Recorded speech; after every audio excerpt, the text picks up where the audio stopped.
Hey, what's up? So now we can start talking about the second argument for the connect function. It's called mapDispatchToProps. It's also a function that accepts two arguments.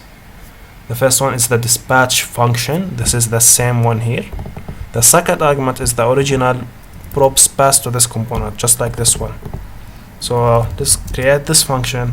So mapDispatchToProps, and this would accept the dispatch function. Did I write it correctly? Yeah. And the second one is the own props, and it should always return an object. The key can be anything, anything valid, of course. So let's call it delete, and this would be a function that dispatches the delete action. So let's call this one, and we need to dispatch it just like this. So, and it also should accept a to do. And if we pass this here like this dispatch function won't be anymore here. So let me prove it to you. Let's break it. Let's try to call the dispatch function on deletion, if you remember. So for each to-do item in our to-do list, there is a button that we can delete it, and this will actually call this function which dispatches the delete to-do. And this dispatch, since we are passing the second argument, won't be available. And let's prove it to you.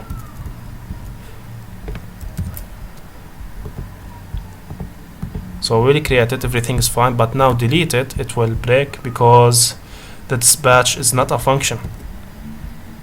The only thing now, dispatch comes from comes by default if you did not pass a second argument to the connect function. If I remove this and try this again, it will work. But since you passed, as you can see, it worked. But since you passed a second argument, this will override the original passed props by this. So now we have this delete action. And this, by the way, I did not say it, should return an array of an object with keys. These keys should point to a functions that dispatches actions. So we can do this. We can get this and just call delete with to do, and that's it. Maybe I think it's a better idea to rename this to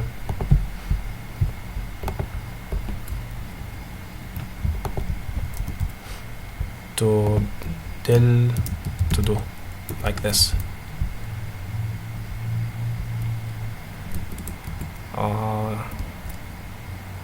Yeah, I can name it like this.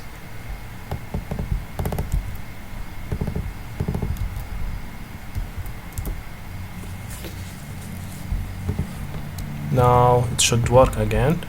Yeah.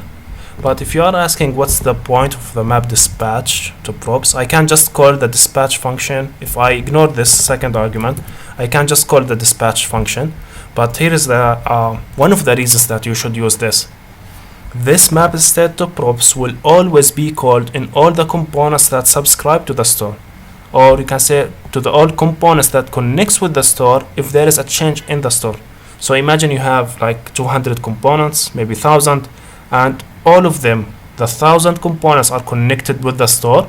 If some of them, or at least if one of them, changed the state, all the mapDispatchToProps function in your whole application will be called again.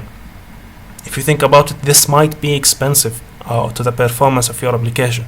So one of the design patterns that are famous in React, as well, I believe also in Angular, or maybe the names are different, but the concepts are the same.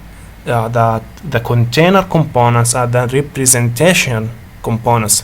So you should always try as hard as you can to minimize the connect, or to minimize the number of components that connects with the store as much as you can. So, and these components, the components that do not connect with the store, are called representational. They just represent data. And the components that connect with the store called container. In the Angular world, they are called dump and smart. Smart connects with the store. Dump, they just display data. They don't do anything.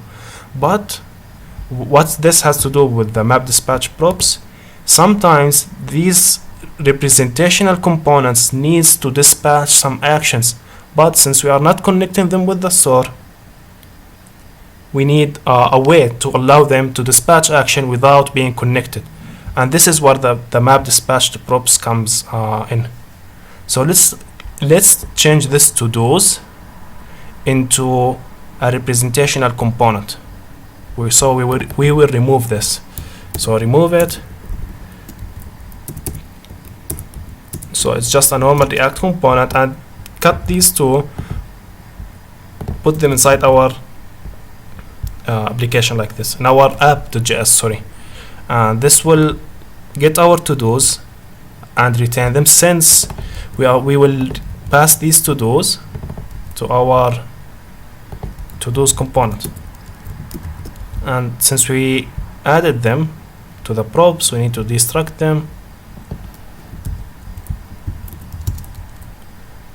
Okay, so this is fine, but this we need to import this one, the delete to do. We can import it, I believe, the same way here. Should be, yeah, it should be simple. Yeah, from here, sorry. Delete to do, and this function will be passed using this, the mapDispatchToProps function, to our app.js.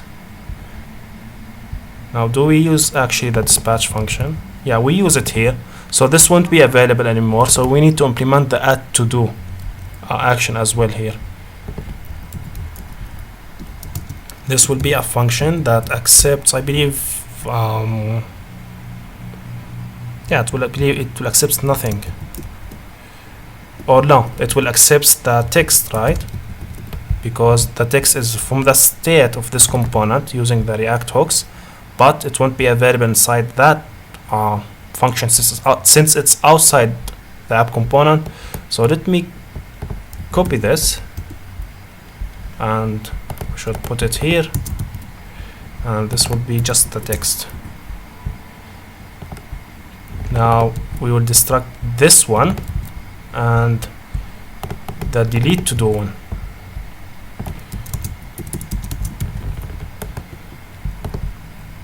So add to do will be called here, and this will just add our dispatches an action that adds our to do.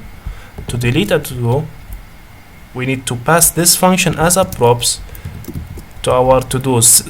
It's now just a function that is representational. It's just a representational function. As you can see, it's already destructing that, so I believe this should work fine. So we have a bug, not a bug, it's just,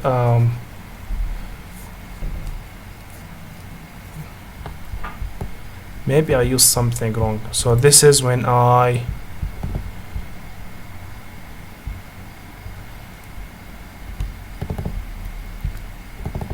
this is on the add, right?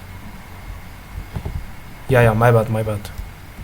This function right now is this one, which accepts only the text, and it will be passed here. So call it with the state.txt, and this should fix it. So let's go here, create it. Yeah, as you can see, it's created. Now the final test, it should be able to be deleted.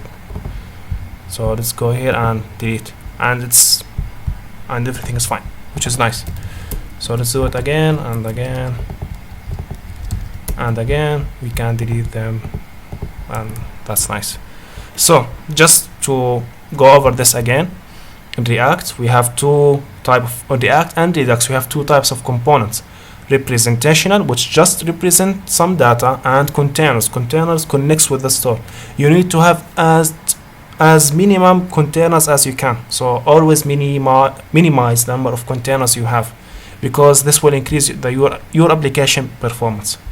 And a way to minimize that is to use mapDispatchToProps, since a lot of representational components might end up dispatching actions. So developers will connect them to the store to allow them to use the dispatch function. I mean, it's fine, but the better approach to use the mapDispatchToProps to create these functions that at the end will dispatch its actions inside your container and pass these functions as a props to your representational components.